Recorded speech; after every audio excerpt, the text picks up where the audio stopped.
On the product data science part, I think the fun part is about when you identify something which others didn't expect and you don't even expect. This is like the eureka moments that you see something that Yeah. because you look into the data, you have the right understanding, you found it. And then this is important for people to make decision and maybe the whole strategy need to be changed. So Yeah. that is very fun and very enjoyable.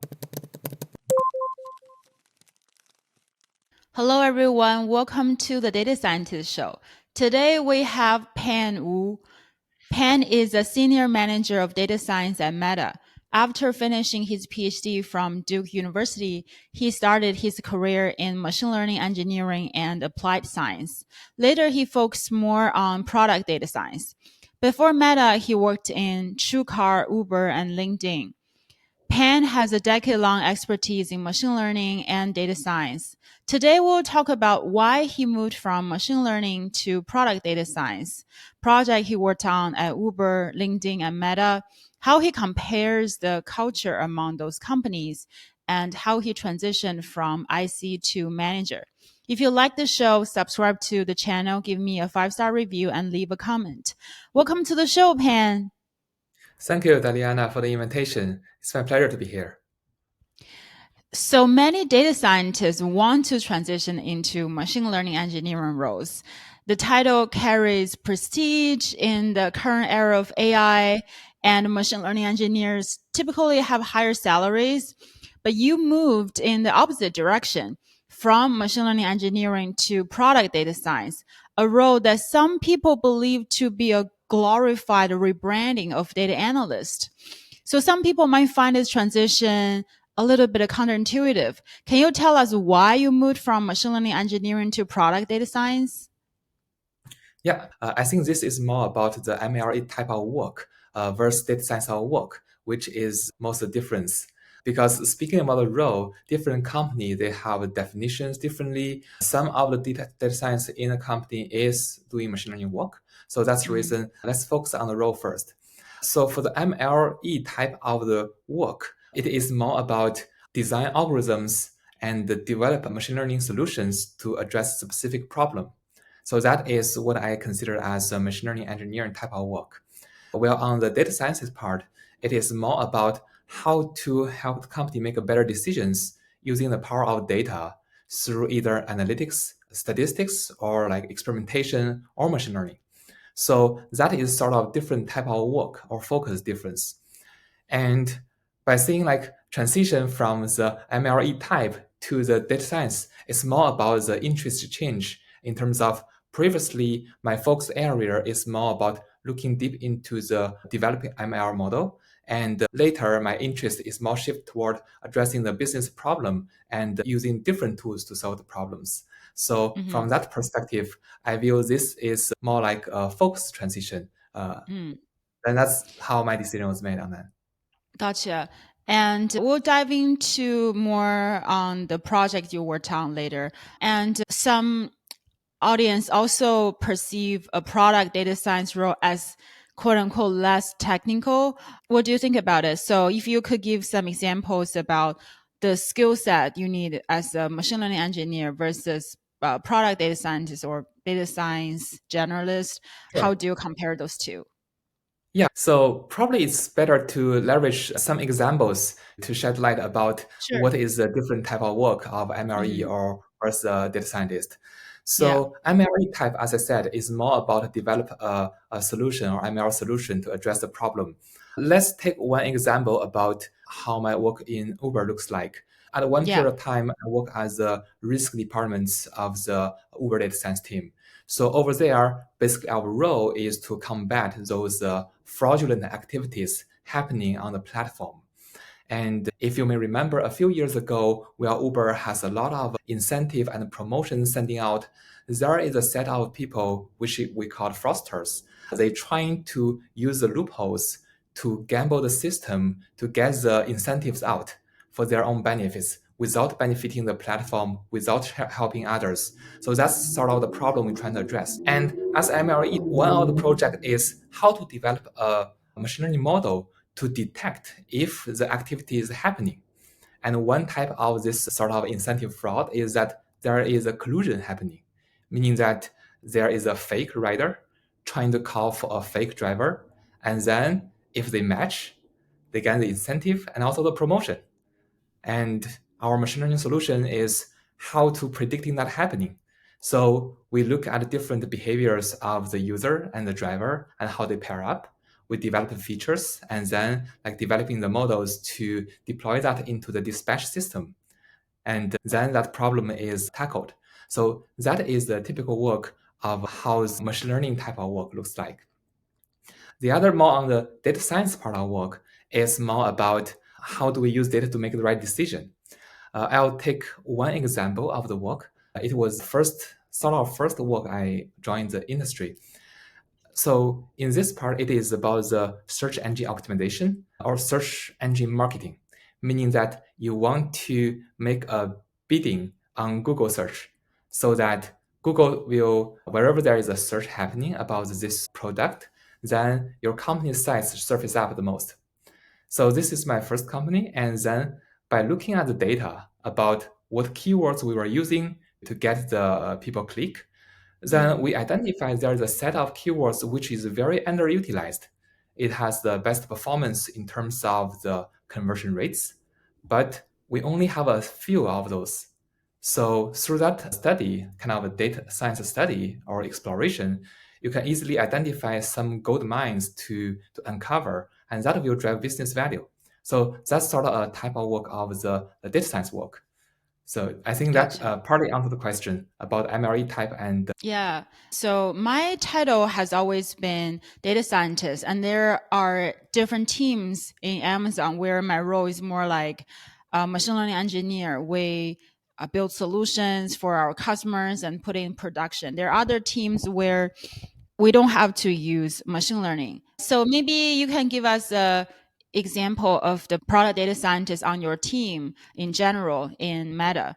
What if you want to break down how they spend their time, what percentage they are, for example, getting the data, writing SQL processes in using Python, how much time they spend, say, designing, A/B testing, analyzing results, and how much time they're talking to stakeholders or doing other type of product data science work. Sure. I can give a general view about how the data science looks like in Meta. I think in Meta, the data science is more focusing on to driving product impacts, meaning that we want to help the business to make the right decision using data.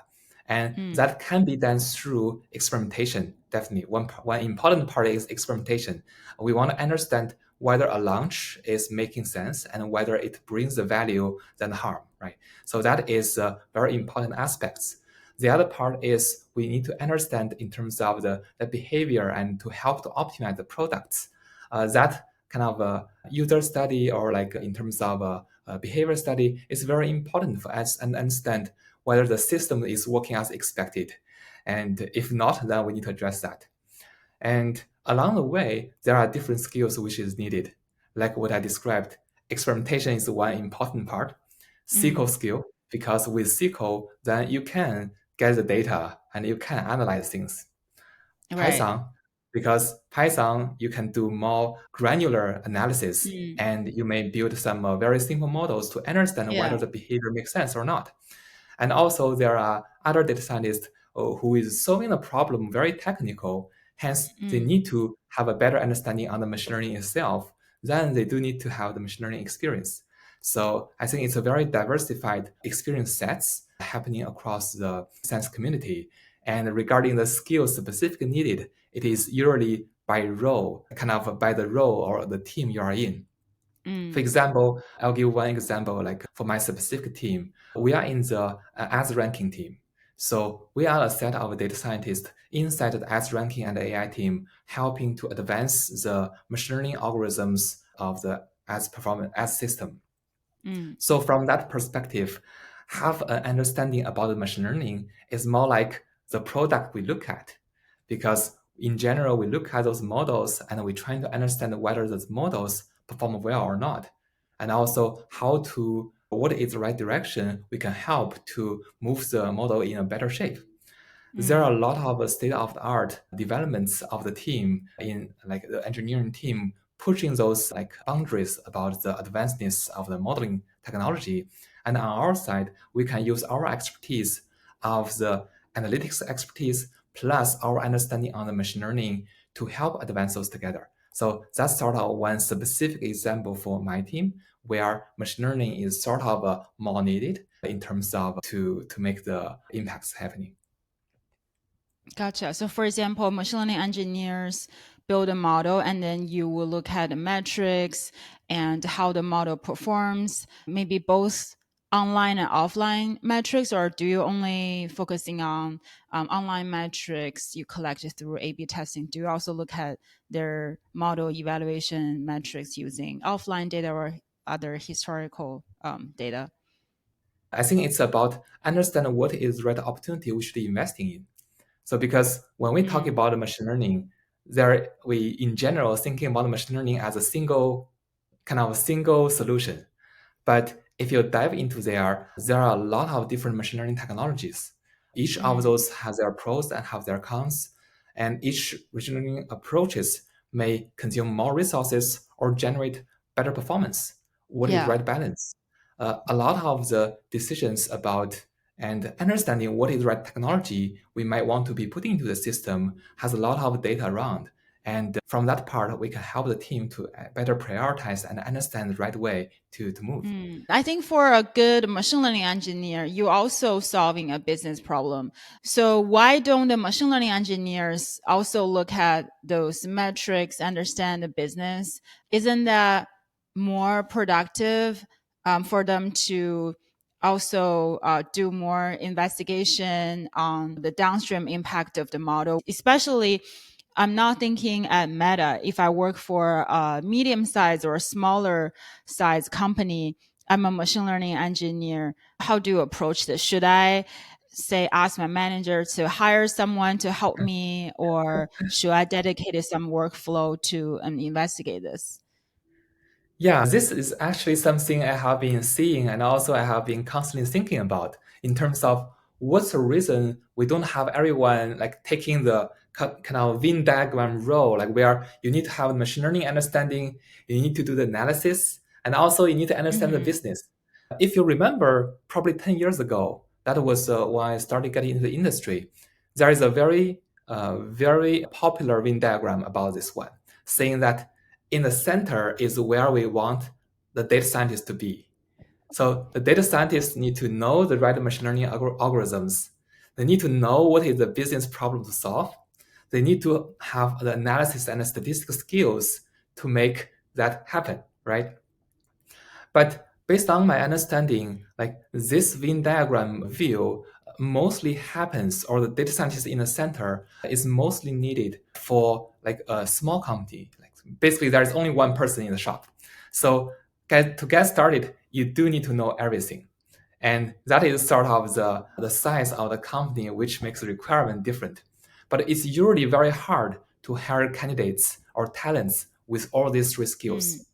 Mm, With the data scientist kind of job booming, then it's very natural that there is a diversity or focus difference.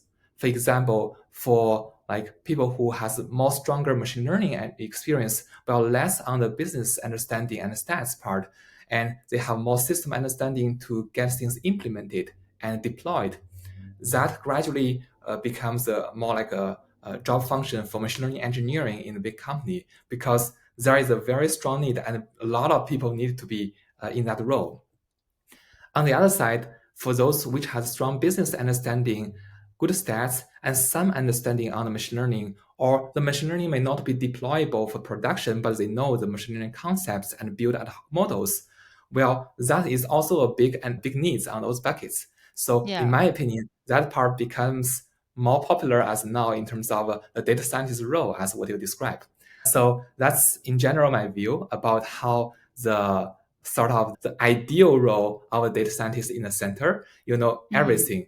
But gradually there is a divergence in terms of the because of the hiring constraints, because mm. of the role responsibility constraints, etc. Gradually you see more roles being very specifically written out, especially for bigger Yeah. companies. Gotcha. From your perspective, it could be just your own data point or from your other friends as managers in tech companies. Do you see there are more job openings for product data science? I don't think I have the right data points because if I were working in like recruiting sites, like then I may know that information. But from my understanding, both roles are very needed, and it's more about what type of work people are doing. Whether your Mm, preference is more on developing algorithm, getting it deployed, and making progress on ML side, or whether it is the primary interest in terms of I want to have the business making the right decision using data, mm. and I have the right business context and understanding, analytical skills, and other skills to make that happen. So I think that is the difference of what people's preference. Do you remember at what point your interests have shifted from building machine learning models to want to understand more about the business? I think the interest shift is never about a one-time change. It's kind of a gradually after I had experience on both sides, then I realized that okay, I would like to pursue more on one direction, and also it's about what product I like. I think in my past experience, regardless of the developing models or launching models versus doing analysis, the product itself is more important for me. For example, Mm. in my first job, like the reason I go there is because I bought a car like 2 months before I got the interview, and I overpaid by two Yeah. thousand dollars for that one. I know, well, this is really helping people, so I went there. And yeah, so I think it's more about the product. But in terms of the journey I make the change, there are, besides the personal interest and interest or passion side, another part I see about like around 6 or 7 years ago, while I was working in Uber, was that I see there is sort of standardization happening in terms of the tool we use in developing machine learning models, in terms of the platform we use to deploy machine learning models. And from there, like I feel if I continue on the system side, well, that is one way to advance my knowledge. But Mm. how about like I observe and learn those platforms and learn those standardization tools? For example, like scikit-learn now is very commonly known for small models, Spark for large size models, and PyTorch for deep learning models. Once those are there, they are standardized, we can easy to leverage. Then on that part, I can leverage the power of advancement of machine learning while helping me to make decisions on the business side. So that's the reason Mm. at that moment, I shifted over more on the business side to develop my understanding about the business, how analytics can drive the decision. So that is sort of the second force helping me to make the decision then. Gotcha. And now, with your previous experience in machine learning engineering, this become a toolkit for you working in product data science. I think in some companies, machine learning engineers feel they are having this more prestige title and they feel they're more technical. They generally get more respected in the kind of tech community. So when you move to product data science, do you feel this power dynamic shift when you talk to machine learning engineers? I'll put an analogy here because I think it's very related about like which one is more technical and which one is has more in terms of power in terms of in the company. So the Yeah. analogy I have is about the majors we had in college, or at least when I was Mm. in my college, the majors.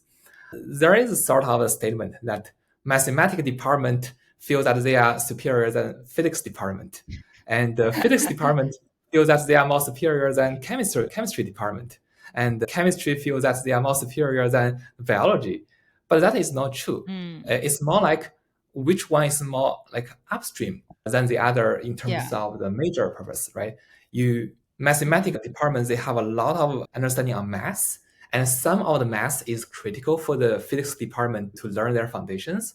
But that doesn't mean that mathematics is in nature kind of more important or more advanced than physics. It's just Right. in different fronts.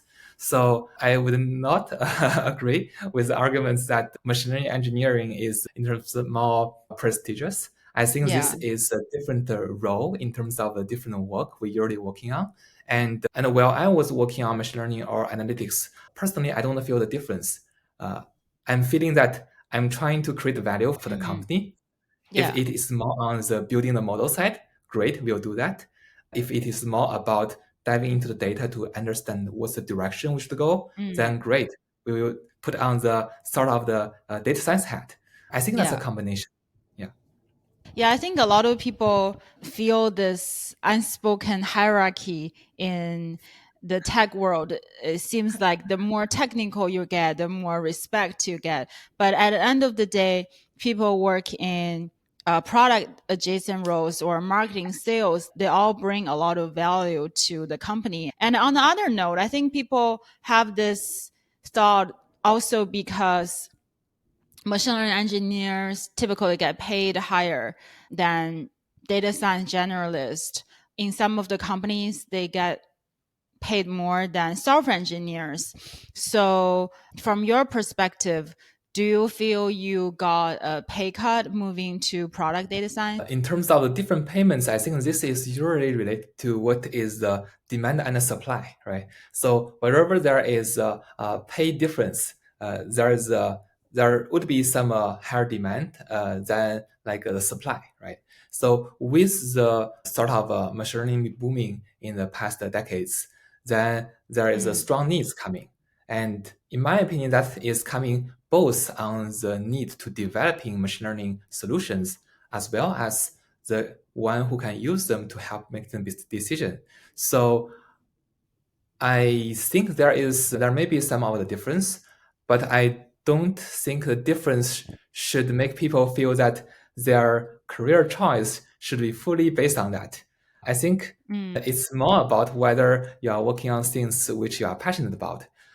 For example, yeah. if for people like who is very curious about the business, if they think the pay of MLE probably is higher, and then they just drop everything they have the passion about and focus on the ML, the system, the design part, that may not be their interest. And retrospectively, it's the same. Yeah. If you have the passion, you just go with that. Yeah. So let's talk about your projects at LinkedIn. So, what are some challenging projects you worked on while you were there? Yeah, I think there are a lot of different challenge projects, and I probably pick one which is very interesting about where I see that the data can be used to inform like important business decisions and also helping Mm, to generate a lot of downward cascading effects. I'll probably give an example. So this is the mhm, time where I was working in the sort of growth team of the LinkedIn data science, where growth is in general about how to get more visits in terms of metrics perspective. It's more user sessions, more page views, etc. So page views or user sessions is very important metrics across. Well, there's one interesting experiment where the experiment was launched. The experiment was about making some minor UI changes in terms of some buttons not changing the color, as I remember previously mm, in one of the previous session you mentioned, like the previous episode, you mentioned some changing color. This is not changing color. This is more like changing the frame of how the UI is surfaced up in the system. So it's mm. very back end, and a normal user should not even notice that sometimes. Yeah. But when the experiment was launched, the page view drops by almost 50% on the site. So that was a crazy drop in terms of the metrics. And that one was a kind of a big surprise everyone has. So one important question for Mm, us to know is what is happening on this part? Then through looking at the data, eventually we observe very interesting behavior is that those drop, it might be might be happening as expected because there are tons of scraper activities happening on the site at the moments or at that point. And if you change one back-end frame, then yeah, how the bot works is using a specific locator, trying to understand where they should go for the next page. And then that mhm. activity was shut down. And that was a very interesting observation and drive our decision in terms of, okay, whether we should consider joint work between the growth team with the scraping team, and how should we preventing this from happening, and how can we better even use some experiments to preventing those scraping from happening. So Yeah. I think that is one specific example about from a product sort of a data science part. You view the data with curiosity. You're trying to dive in there, understand what's happening, and you find the relationships, and then like this can use to make decisions for later product changes. Yeah. So when we analyze A/B tests, when the outcome is not what we expected, we usually have a lot of assumptions we want to investigate it. So do you have a framework of how do you dive into the data to test your assumptions and then find the root cause of a problem? Sure. This is regarding like how we dive into the data to understand the problem. I think Mm-hmm. usually the first step is to understand what has been changing in terms of the experiments, and also what is the product looks like. This is more like a context gathering, but this is very important because if we don't have any intuitive understanding about the product, it's very hard for us to understand or identify what is the next step or what is the cause. So that's the reason Mm. I think the first prerequisite is to have a good understanding on the product. For this specific case is about how people visit the sites and how people kind of navigate through the sites, any existing behaviors or studies already being done by others. So that is sort of the basic context gathering. And the second part is to dive into the metrics. Usually in any experimentation platforms or kind of A/B testing systems, there are metrics for us to cut it in different ways, like different dimension and different segments, and see where the most strange thing happens. And for that specific case about the page view drop, it is happening on those with only one page view users. I think it's a little bit long time ago, but that's my understanding. So that specific behavior is totally different from other normal users. So that's the reason, like after we look at this part and we understand where the segments happens. So the third part or the third step is to connect the dots, like why this happens. And for me, it's a little bit natural because I worked on the risk side before I went to LinkedIn. So I understand there is fraudulent activities, which is very weird behaviors. And then I connected with the risk team, like over the team, and then to see whether this is expected to be some fraudulent behavior. And then it was confirmed. So after that, a three-step of exploration, then the insights can be done.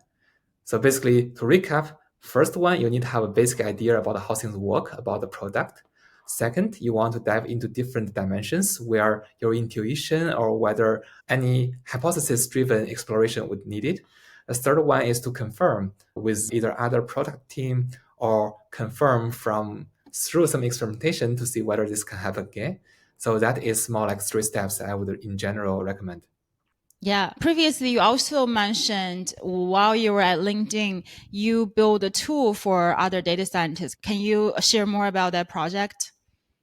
Sure. Yeah. For that part, it was a pretty fun sort of experience because the original motivation was that I really don't want to use Pig, the language.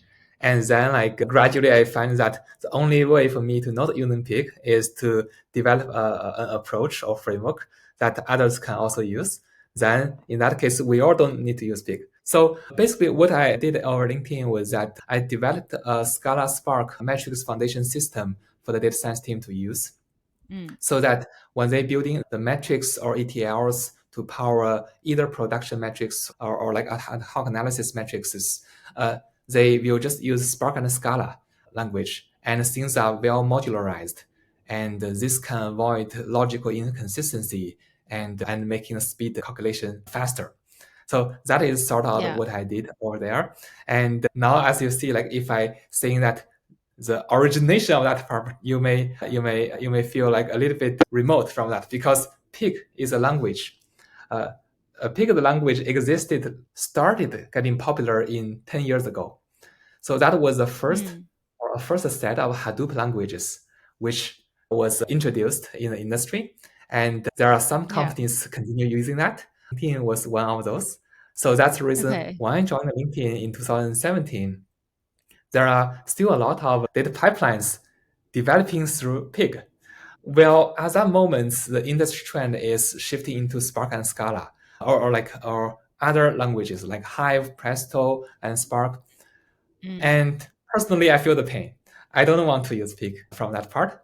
And my approach is that I want to develop a better framework so that others in the team do not have to be writing Pig code anymore. And then the approach I had was that I started a kind of initiative about building new data foundations using a different approach. And this approach is based on Spark and Scala. Initially, there was a less kind of velocity on that part or attraction on that part because surprisingly, by that moment, people are still really want to use Pig, like in a team, because many already using the language and People they don't don't like feel the make pain. changes. Yeah, why it cares to me? You like Spark, I like Pig. Why we make the change?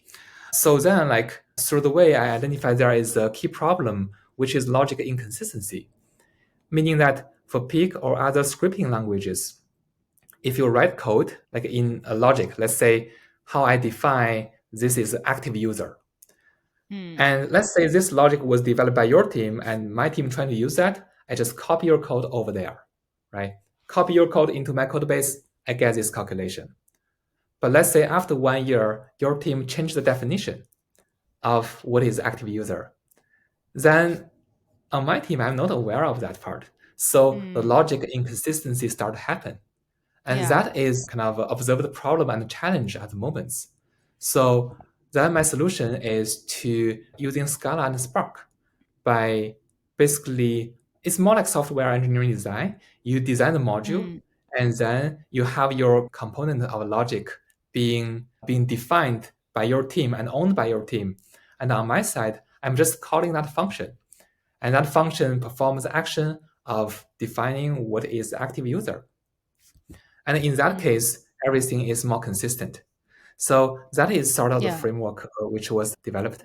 And in terms of, yeah, and it was used well at the moment. And I think now most of the team is using Spark. They don't need to write Pig anymore, which I'm very happy. Like after, like when I leave, I see like most of the people don't need to use Pig anymore. I'm super happy about that part. Yeah. And this is an interesting project because it's not like other data science project where you use a lot of statistic analysis or build a machine learning model. So basically your job is like a software engineer building tools to improve the productivity of data scientist work. And from my experience, I think this type of project is actually quite common.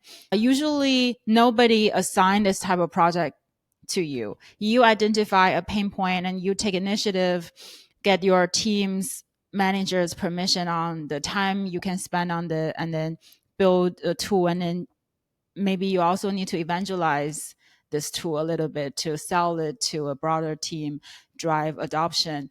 So because this project is not a typical data science project, do you feel it's more like a pet project, or did it actually contributed to your career growth while you were at LinkedIn?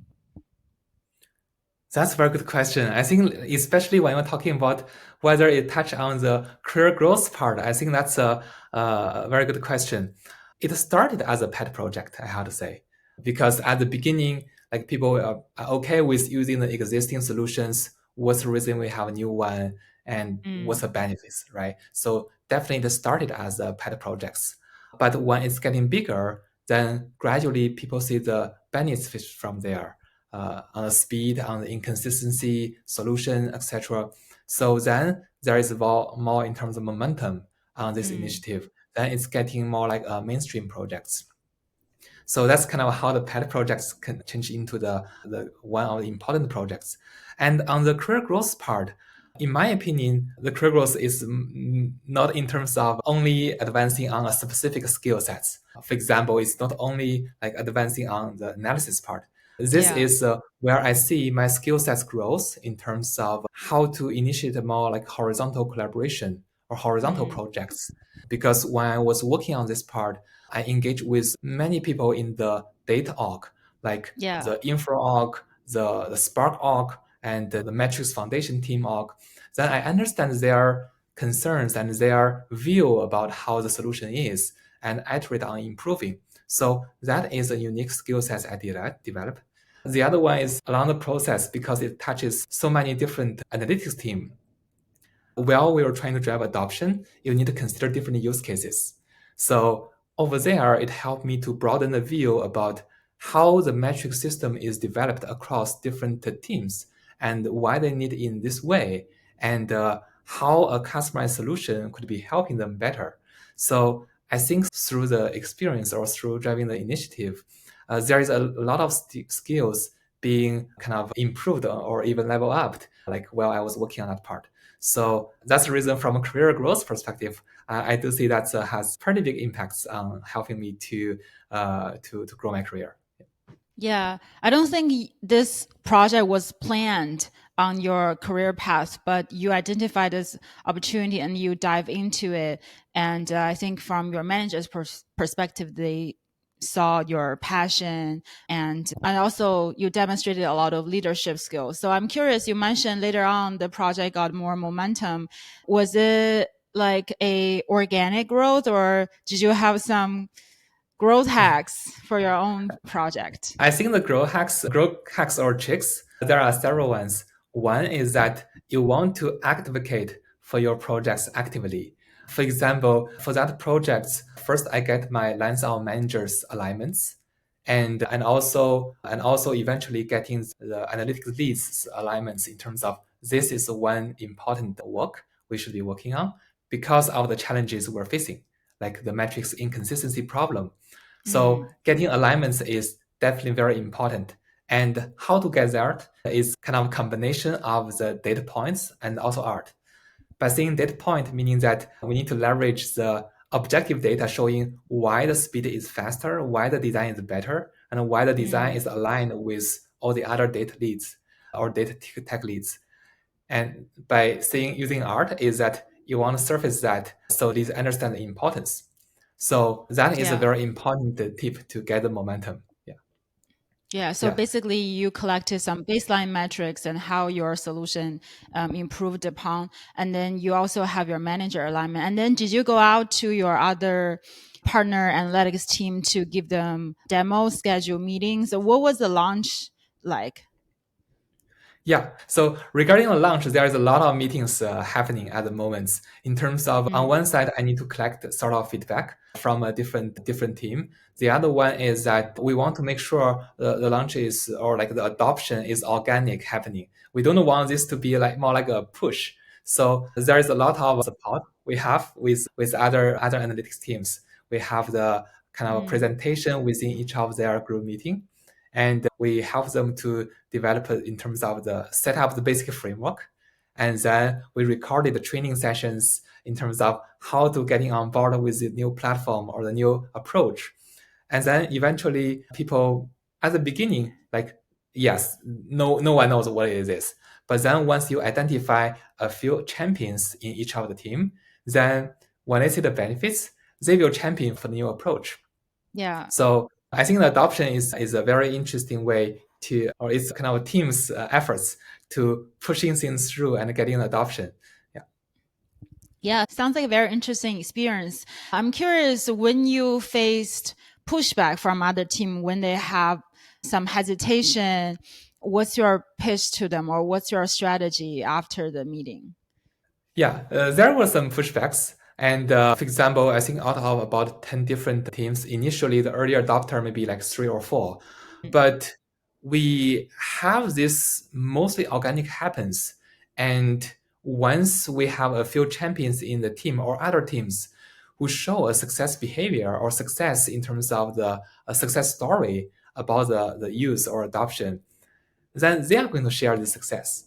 For example, I remember some team sharing that, okay, with this change, all the metrics calculation is getting 2x faster or 3x faster, and that was called out in the analytical updates. Then when the team which didn't adopt this as a first-hand see this, there is also peer pressure in terms of doing adoption. So I feel like this is more like you're trying to make it organic happen, but you want to Mhm. plant some seed in some early adopters to make Mm. sure those happens. Yeah. I love the story. So, how important is this project in terms of making the case to promote you to a staff data scientist? So how this helped me to get into the next level, like while I Mm. was in the company, I think this is very important projects because through that I demonstrated in terms of a different set of leaderships involved, and because of my engagement in terms of designing this solution, so there is also a demonstration of my kind of design approach or design skills. I think this is definitely helping because my general sense is that for promotion, it's usually that when you are at that level, then you're naturally being promoted. So when a person can start an initiative like this one, like basically across the different orgs and eventually getting adoption, I think that states the fact in terms of whether I was at the level by then. So yeah, if the question is about like whether the promotion criteria, I feel in general that's how the promotion criteria is. Yeah. And so, from a senior level to the staff level, what was the biggest difference? I feel like the title or the leveling by the title may not speak too much in terms of a person's kind of skills or in terms of the capacity. So from Mm. that part, I may want to change it a little bit into in terms of what do I see in terms of the people who can kind of performing as a kind of a senior or staff level, because Mm. I feel like the role is only the title. Sometimes making a title change, there are a lot of things need to be happen, right? Whether we have the skill to get there is more important. So in general, I feel there are things for a data scientist to progress their career. At the beginning, it is more about whether they can do an analysis and whether they can do the work on their own space, basically. Given a problem, Yeah. let's say, okay, this metrics is down. What's happening? Oh, Mm. let's understand the behavior change of this user sets. So this sort of more like a fixed problem sets in terms of for people to be able to do the analysis to understanding on those problems. When people growing in terms of their career, in general, they can make more connections between the problem they solve by itself toward the bigger problem or the problem of the team, of the organization, and or even a company. So it's usually about first whether you can solve the problem well, second whether you can solve a bigger problem well, and naturally that is involved in terms of your skill improvements in terms of both analytic skills improvements on solve the problem well, but also understanding on the context to broaden the influence, to communicate things well, to have the right product leadership, to be able to influence the right stakeholders. So I feel like from a career Mhm. growth perspective, it's more about those several dimensions need to be advanced. Yeah. Yeah. And do you also transition from a staff data scientist to manager when you were at LinkedIn? What was the process? What are some new skills you learned? Sure. The transition happens quite straightforward because within the company there was kind of I think there is a specific manager transition program where if you Mm. express your interest to transition, then things can happen like pretty organically. And there are training materials you need to take and to make that smooth. So from that part, I think it's pretty straightforward. Well, I think it is mostly like I spent about 3 months to finish the transition, but it takes me Mm. years to think about whether the transition makes sense or whether I want to have the transition. Because Yeah. as kind of more like an individual contributor, usually your focus is on making impacts from your perspective to influence on the technical fronts. And as a manager, the requirements is different. And also your expectation is different. You need to make sure the team is a success. And the influence is not only delivered from mostly on yourself, but also through the team. along the way, you also need to kind of mentor the team to make sure every team member grows so that they feel excited to be continue working in the space. So I think that's sort of the big difference of the IC or manager. And I think I spent a long time to think about what's my interest. And eventually I feel, especially along the time I was doing the tech leading on TL kind of in different places, I found that I find it very satisfying to see people grow and also to help people grow. So that's the reason eventually I Mm. make decision to move on to the managerial role. So you've been thinking about it for years. Were there some small experiments you've done to test whether you enjoy being a manager? Yeah, yes, it could be counted as a few small experiments. For Mm, example, in my first job at TrueCar, by the last about half a year, I was managing one or two, I think one or two DS in the space. So I sort of playing the kind of manager role for those who just get into the company.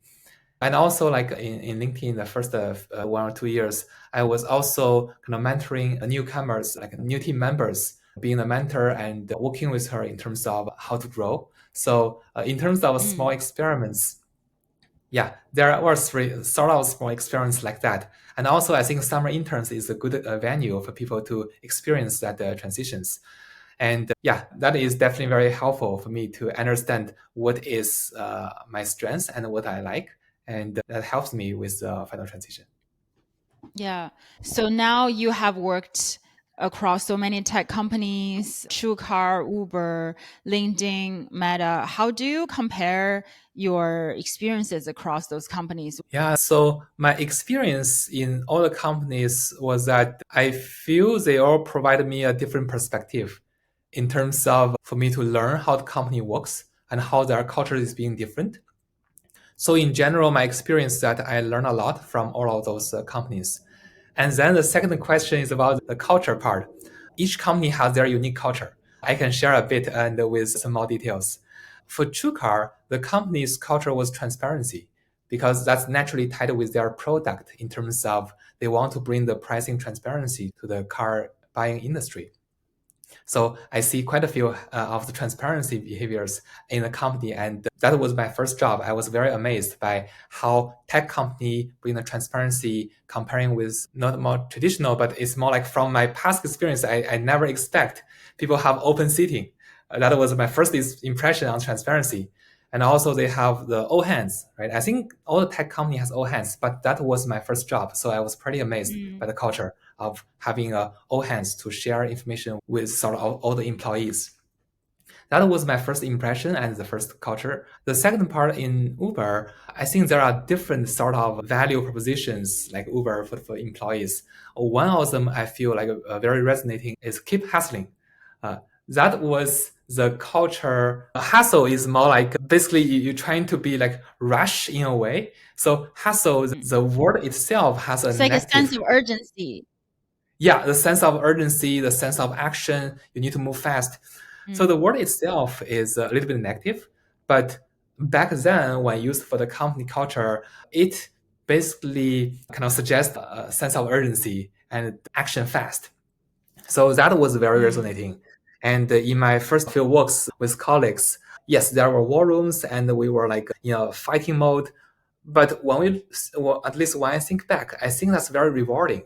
Like in such a short amount mm, of time, like 1 or 2 weeks, we built a solution to do pricing optimization. And we were seeing the numbers getting better. So I think that was like very fascinating. And along the way, I met quite a few like great people and made quite a few friends. So mm, I think that it was the culture. Like if I think back about my time in Uber, that was like what happening, what the culture I remember. Then in LinkedIn, I think one of the culture is about relationship matters. I don't know whether this is the right kind of the exact framing, but I think it's called yeah, yeah. relationship matters. Basically, it encourage respectful in terms of communication and interaction between colleagues. And I see there are activities like different hack days and where people from different orgs collaborating on projects and getting things sort of a proof of concept and also demonstrate that. I think along the way, you do build a lot of relationships. And also, like, while working with different fellow DS and also like different cross-function partners, I do see the emphasis on building relationships so that the work is smoother. So that is one of the cultural value. Like, if I reflect, that one is a very important one. And for Meta, I think there are two things I want to highlight. One is to make impact or make long-term impact. So this part is very resonating because a lot of time when we're working on projects, sometimes it's possible or very easy sometimes for us to miss what is the big picture. What is the thing that we're trying to make an influence on? What decisions are we trying to make? And like without knowing or if we're missing the big picture, then it's very likely that our work is delivered, but the impact was not landed. So I think by having a focus like making impact or making long-term impact, that is a great cultural value to always keep us aware of the right thing to working on and to make the final delivery on that part. The second cultural value is, which I really resonate, is be direct, but respect your colleague.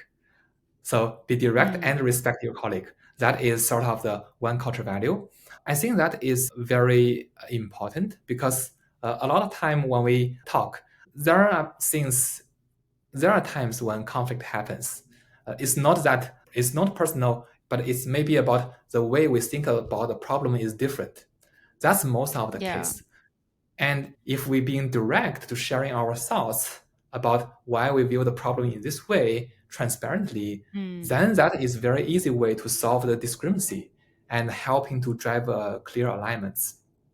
So that's one of the value I see very important to make Meta operate in a very efficient way.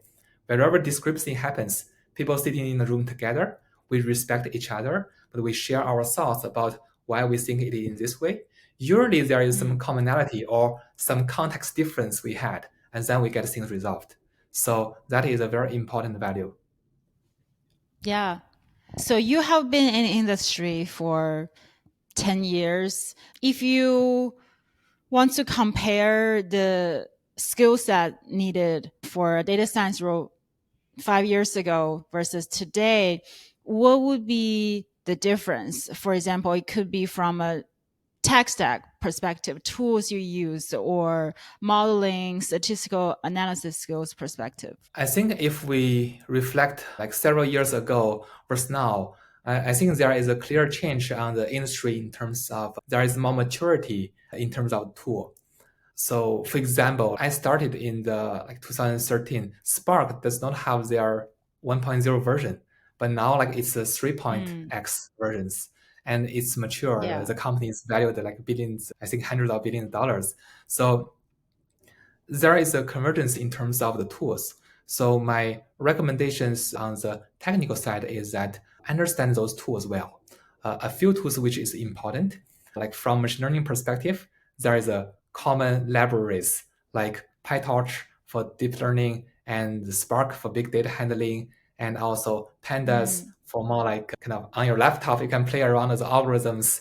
So those sort of things is scikit-learn. Sorry, Pandas is for data manipulation.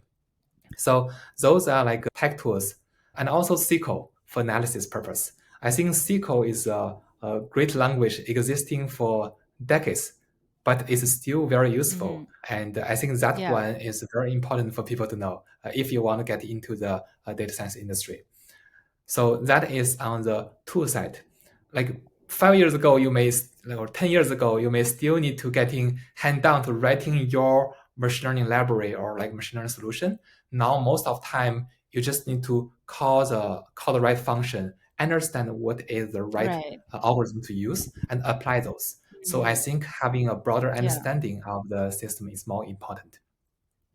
The second one is that with the technology getting more converged, it's more important to get more closer to the business contact to understand what is the problem of the team or the company trying to address so that your value can be maximized. I think that part is critical and even getting more critical because with a lot of tools very advanced, what's the unique value? And the data science unique value is a combination of the business insights, the business problem, and our skills to kind of manipulate and play around with the data to get the right insights. So we need to have those combination together to deliver the value. So that's the reason I feel the second important is the business context part. Mm. And now reflect kind of back on your career.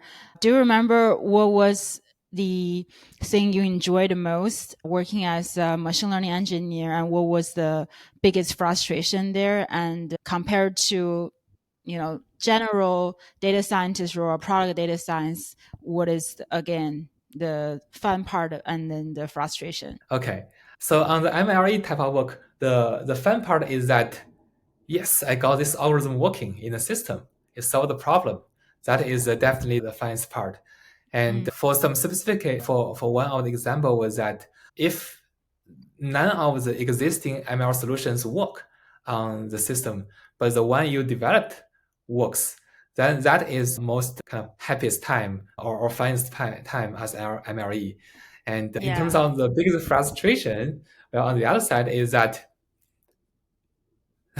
that one is you develop the solution, but then the solution is no longer in need. No one uses I think it.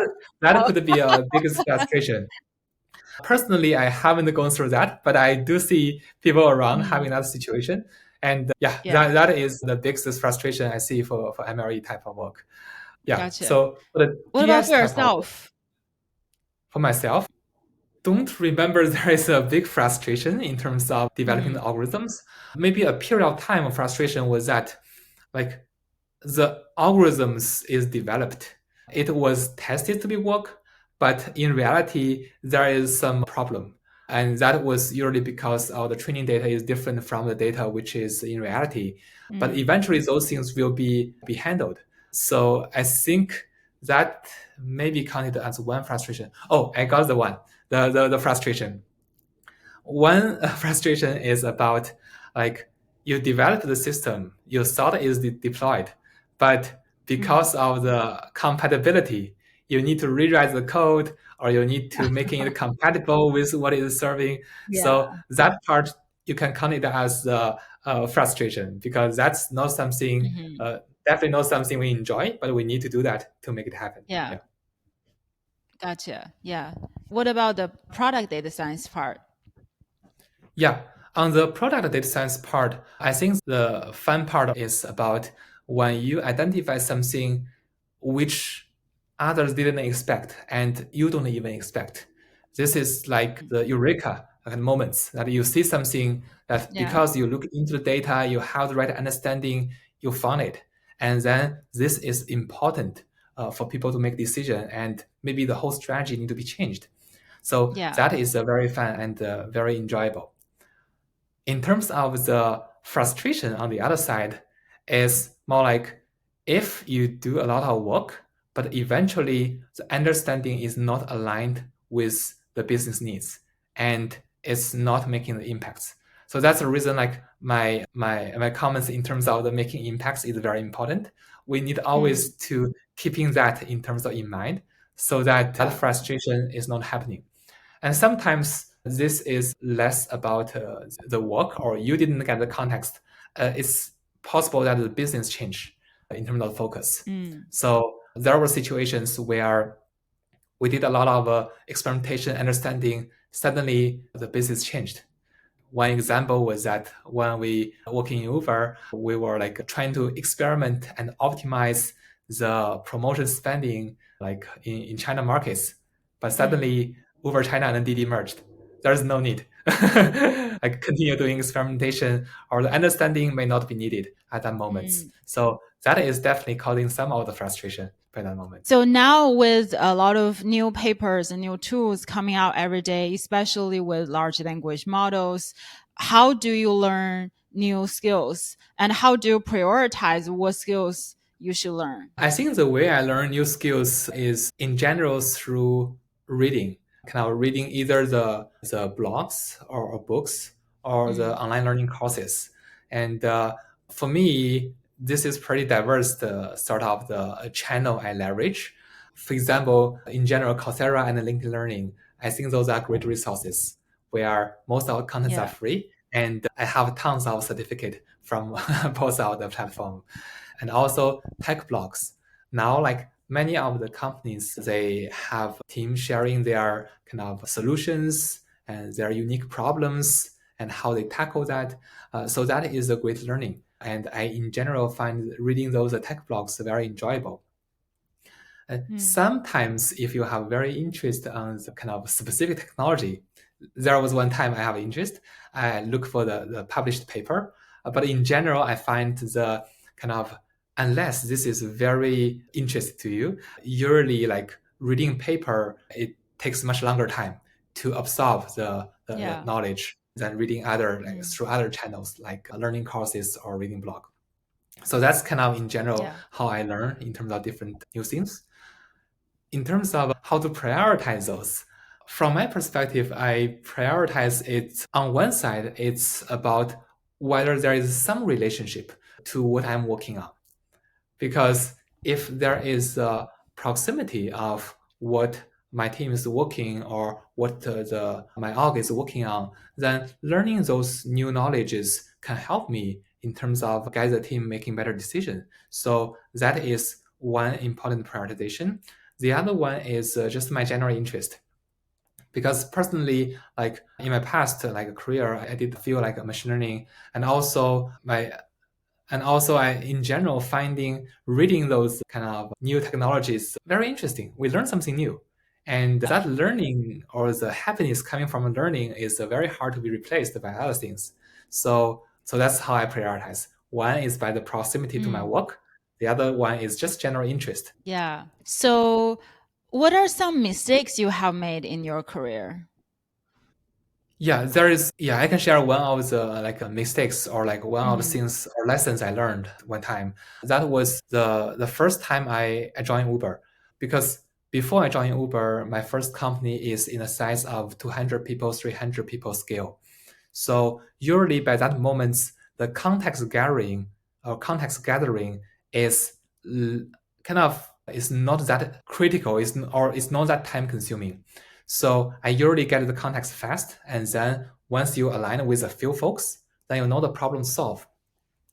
But when I moved into Uber, I remember the first 1 month, I read a lot of things and I developed a very interesting sort of attribution model to understand the long-term impact of the promotion to the user. That's what I sort of come up with the idea by myself. I thought I was very proud because, yeah, that's a new idea I come out. Yeah. And that could be helpful, right? But then when I share this with others, I don't see it's resonating. And also when I share with my manager, I feel like this one seems like doesn't have too much echo from the room. Mm. So that's when I talk with my manager in terms of what is going on in terms of I have the great analysis, the great algorithm to do this attribution, and this helps us to understand this. But then my manager shared with me a few questions, which I feel it's very helpful for my career. The first one is who asked for like basically who is the stakeholder in terms of doing Yeah. this analysis or developing this framework, Mm. how this is going to help the team at the moments, and who is going to act based on the insights or Mm. the methods they developed. I find that I cannot answer those questions. I thought Mm. like through some exploration, through developing methods that you have a very exciting finding, then everyone will just come along. But that is not the case because priorities is basically the team has a team's priority. In a very small company, maybe your motivation can directly change the team's priority. But in a bigger organization, there is a bigger issue or bigger challenges for the team to tackle. And by then, it was how to optimize the promotion spending rather than the other things. So Yeah. that's kind of the lesson I learned. And I think that's very helpful for me in my future endeavor because then I know like getting alignments on the priority and finding solution to address that rather than randomly thinking about a solution. That one is very important. Yeah, those are three very important questions. So, how do you see your career grow in the future? I think career growth is a very challenging topic, and it's very hard for me to answer. So I remember like starting 10 years ago, I have habits in terms of writing New Year resolution. And every year I write something about what I thought my career would be look like. And almost none of those turns out to be true the next year. I remember Yeah. like in 2015 where I was writing, okay, I want to become kind of grow higher and higher in my first company. The next year I was in Mm, Uber. And the year I was in Uber, I was writing, okay, I do want to developing this expertise to become the industry kind of experts in the fraud detection. The yeah. next year, like I move over to LinkedIn Learning. So it's quite different. And also one time I was writing, I want to become the tech lead for the whole team, but then I become a Mm, manager. So I mean, there are a lot of uncertainties on yeah. the career, but in general, what I find is very important is that I do want to learn some skills and to learn skills and to refine on skills so that the career growth is not linear. So, for example, I want to improve my kind of ML skills, but that is one part of the career growth. I want to helping my team better in terms of become even more effective manager. That is also one skills. The other one is I want to bring a bigger influence to the organization to make sure that not only my immediate team is the decision is driven by data making the right decision, but also the broader organization. I think those are the kind of skills and the directions I in general want to move toward. So I'll Yeah. count that as the career growth in terms of what I'm trying to looking for. Yeah. And what do you think about the future for data scientists' work? I was sharing my subjective view, and it is likely to be wrong, but we'll see in the future. But in my opinion, like the tool, like with generative AI, the convergence of machine learning platform, those parts will definitely like bring a lot of kind of changes, and I think convenience in terms of to building models to getting the insights. But in my opinion, the the need to using data to make better decisions, that one is always there. And that one is Mm, getting even more important with like the big data era with different company trying to get an edge to improve. And with customization in terms of services we are demanding. So with the trend of those parts, I think there will be continuous stronger needs using data to get decision makings, and along with like experiments, analysis, all the things associated with that. So from that perspective, I'm pretty positive in terms of on the area about data science, machine learning, or in terms or in general data overall. I think data is overall is playing a growing importance on the business side, and I think all the roles we discussed in the show is going to mm, grow. Yeah. yeah. And with a lot of automated analytics tools, do you feel some part of data science work is going to be automated, or maybe some data scientists in certain department will be automated? What's your take on that? Yeah, I think we will definitely using those tools a lot, and definitely that will help in terms of our productivity. And but I think the tool is helping us in terms of getting the insights, not in terms of replacing us. The unique part of data scientist is in terms of the combination of the business context and the skills, like stat Mm, skills and machine learning skills. And it's only when those things combine, then the right decision can be made. So this also reminded me about an example 10 years ago while we were doing the interview. I remember seeing one candidate writing out about 100 lines of code to get the linear regression, kind of mm, write out the code to get a linear regression, like backward propagation and the calculation, etc. And that takes 200 lines of code. But the same thing can be done if you use scikit-learn dot linear model dot yeah. logistic regression or something. So Yeah. I mean, that will be the change. You don't need to write those code to get things work. Hmm. You need to know what is the right thing to make things work. Yeah. But it's more about with the right tool, what is the decision or insights we uncover, and then what we are going to do on that. So now, as a manager, in terms of hiring, what are the most important skills you're looking for? Yeah, first I need to go to general because my team is only a specific part of the data Yeah. science, right? So in Mm. general, if you're looking at the kind of job descriptions or if per my experience, I think there are in general three things we're looking for. One is the product leadership. So basically, if equipped with the data insights and data, whether you can drive product changes, that is one important part. A second one is definitely analytics and stats, right? That's sort of a hardcore data science skills people need to be equipped with. The third one, very important, communication. So with the right insights, with the understanding on how the product should be changing, like whether you have the right communication skills to make things happen. So that is the three important skills I think all the data scientists would be best equipped with. And yeah, and then the rest of skills is for different team, different roles. So that part I will not spend too much time to talk about. Gotcha. Before we wrap up, are there something else you'd like to share with the audience? Do you have a blog? Where can people find you online? Sure. Yeah. Thanks, Daliana, for running the show. And for me, like people can, if you have interest into following some of my sharings, you can come to LinkedIn. I regularly writing some of the posts on LinkedIn, so people can see over there. And if I would like to share some of the closing words for the audiences, I think a lot of the topics in this show is about career growth and which role difference in terms of how to get into the role and how to developing around role, etc.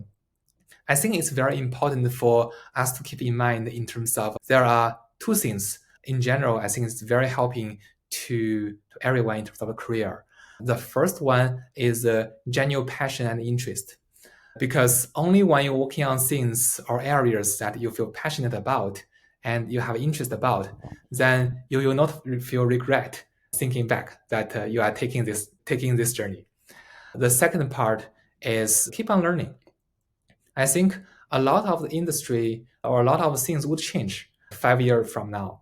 Actually, if we look back about the machine learning area, the data science area, many things were changed in the past decades. So keep on learning. That is the way to keep us always being sharp in terms of along with the industry. And if what the area you are in is your passion and interest, you keep on learning, I think the natural career growth will be there. Yeah, I think that's my sharing. Thank you so much, Pan, for coming to the podcast, and looking forward to see the future of your career. I'm sure it will be very exciting. Great. Thank you so much, Diana. It's Thank great you. chatting with you. Yeah.